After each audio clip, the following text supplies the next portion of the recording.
Welcome back to the School Safety Spot.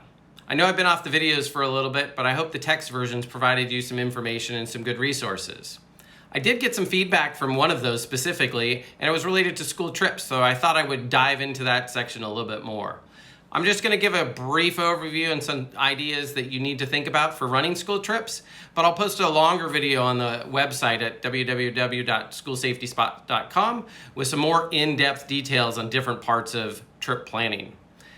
Realistically, the trip plan starts with a teacher. They are the ones that come up with the concept, and that concept then has to get approved by an administrator. Those of us in the safety role really don't have any say on whether the trip goes or doesn't go because of a concept-wise. We're there to make sure that the trip is safe once that approval gets done. So once the concept is done with the teacher and a division administrator approves that, then it's our turn. And once it hits our turn, some of the things that we really need to consider are how are we going to get that information? Some sort of trip planning form is key, that you can collect all the information necessary to review the trip and make sure it's covering all the safety protocols and safety areas. From that trip planning form, really to do a good trip, there should be a site visit. If nobody's been there before, how do you know what it's like? How do you know what hazards there are? And how do you do a risk assessment? So a site visit is truly imperative to be able to do a high quality risk assessment.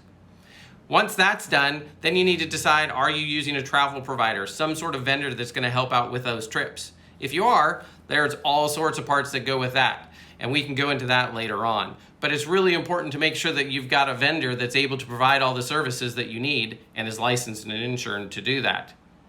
Then comes the permission forms. Everybody has all sorts of different versions of permission forms, but you've got to have something that's consistent throughout the school, that's been vetted by your attorney, and that covers all the key parts from where the kids are going, when are they going, who are they going with, what type of medication protocols do you have, who can treat the kids if there's an emergency, and realistically, do the parents give permission for the student to go on the trip?